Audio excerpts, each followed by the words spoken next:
Everybody is talking about this new Security Breach DLC that's coming out, but nobody's talking about what it means for the greater series as a whole. This looks really impressive and really cool, and while I was one of the people who didn't really like Security Breach when it first came out,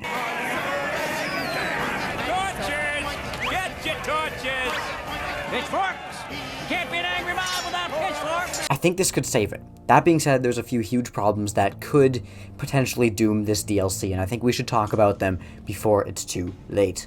So in case you somehow haven't seen it yet, first of all, I'm honored that this is the first time you've heard of this. It means my channel is helping to educate you about all the new stuff coming out in the FNAF franchise. That's really cool. This is the teaser for the new Security Breach DLC that's coming out next year. It's called Security Breach Ruin. This was first seen on SteelWool's Twitter, so it's official. Not ScottGames.com. I think that site has been officially retired. And first of all, right off the bat, the fact that this is coming out a full year from now means that it's probably going to be huge. And I'm going to say this right away, before things get out of hand, let's all agree to not rush SteelWool this time around. Remember when Security Breach was on the way and it kept getting delays and people were telling them, come on, give us this game as fast as you can.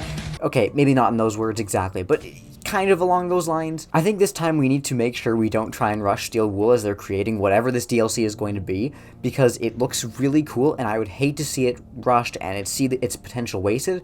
I think that it could really make the game 10 times better, honestly. In a lot of games, I think DLC kind of is just, you know, like by definition, it's an add-on to the main game, but I think in this case, it could really be what actually makes the game kind of incredible, if it's really good. I think at this point, most of the bugs for Security Breach have been fixed on most platforms.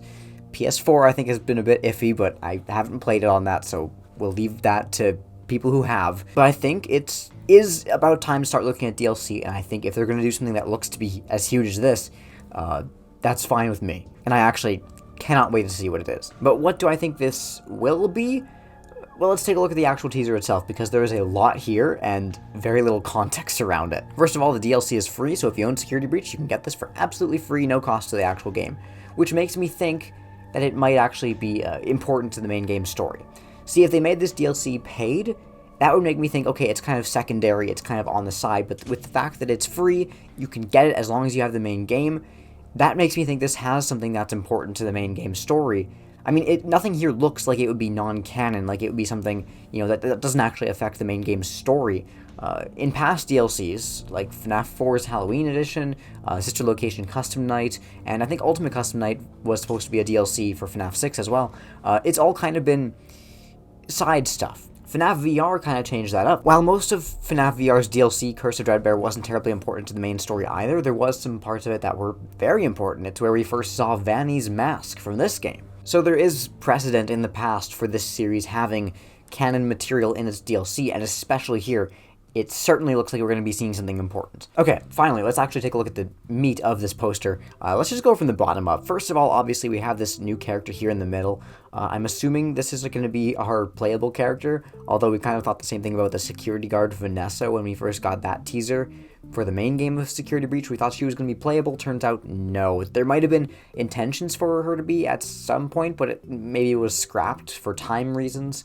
We don't know, but I don't think there's any way you can say that this person isn't going to be playable. It seems like she's the focus, and otherwise I don't know how she would really be implemented into this story. And that is, you know, it makes more sense considering that Gregory's here too, but he seems to be taking a bit of a less active role. You can see here it says help him. Now, I hate to say this because I know some people are going to be upset that I even bring this up, but let's say, okay, that text there, help me, for some reason this just gives me vibes of Gregory being a robot. Okay, I don't think he is, and I hope he's not, because that seems stupid to me, but it does kind of give me those vibes, and I feel like this is maybe hinting that he is. I can't explain why. There's nothing solid that I can really say. This look makes it seem like he's a robot. Something about this specific part here, immediately when I saw it, I thought, oh, that makes me think Gregory's a robot. I don't know why. I genuinely don't. That's just the first thing that came to mind. Obviously, we have this broken down golden Freddy statue. I do not remember it being this big in the game, but also you can see Cheek over here, and she has definitely seen better days. She actually looks even more beat up than at the end of the main Security Breach game, which is kind of interesting because she was already pretty beat up at the end of that, but here she just looks straight up like she's been here for ages. The mall looks like it's been abandoned for a while, which confuses me, because I think this means the burn ending is canon, right? Because in a lot of the endings, the Pizzaplex did not close, it did not burn down, nothing bad happened to it. In most of them, it actually kind of stayed open. Obviously, it may have had to shut down for a while anyway, considering the animatronics were, like, destroyed. But it looks like, you know, it wasn't in this much disrepair. But the fire ending, I think, is the only one that really makes sense to lead into this. It looks like this is the aftermath of a fire, which begs the question, if this is after the burn ending, why is Gregory still here?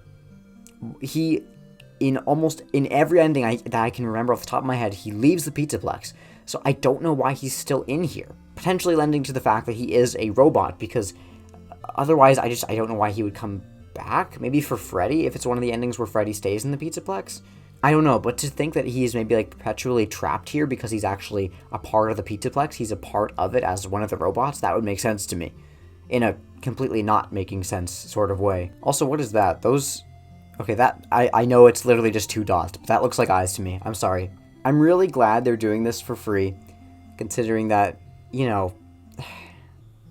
The overall Security Breach story didn't have much to it. I feel... not enough as I was expecting. Like, it was the biggest game, and yet I feel like it had the least to the story. Especially, like, Vanny's backstory, and why Afton is back for some reason. Like, give us something to justify it. But now that they're making this DLC free, it makes me think that this is going to be a part of the main story. And the fact that it's free, I can't get too mad. Also, I realize now, I don't think we ever really found out what happened to the children who disappeared in the main Security Breach game. In one of the endings, you can see on a newspaper that Gregory kind of covers himself with, there's, like, more missing kids, presumably from Vanny, and I don't think we ever really found out what happened to them or what that was about, so maybe that'll be answered here. Maybe this girl is one of them. I don't know. I think that's all I can really come up with from this one teaser alone. Again, let's not rush them this time around, guys. Next year... it's not too far away, and if this saves the game, in my opinion, it'll be worth it. So I'm just going to sit back. I'm just going to let it happen. I'm just going to chill, and the game will be great. I'm sure it will be. What could possibly go wrong, guys, with this DLC? It's going to be amazing. I'll just be patient. I'm sure this isn't going to end up disappointing me. The teaser looks epic, right? So it's going to be good. It's going to be great. It's going to be so cool. I don't see any way that this could go wrong. Right?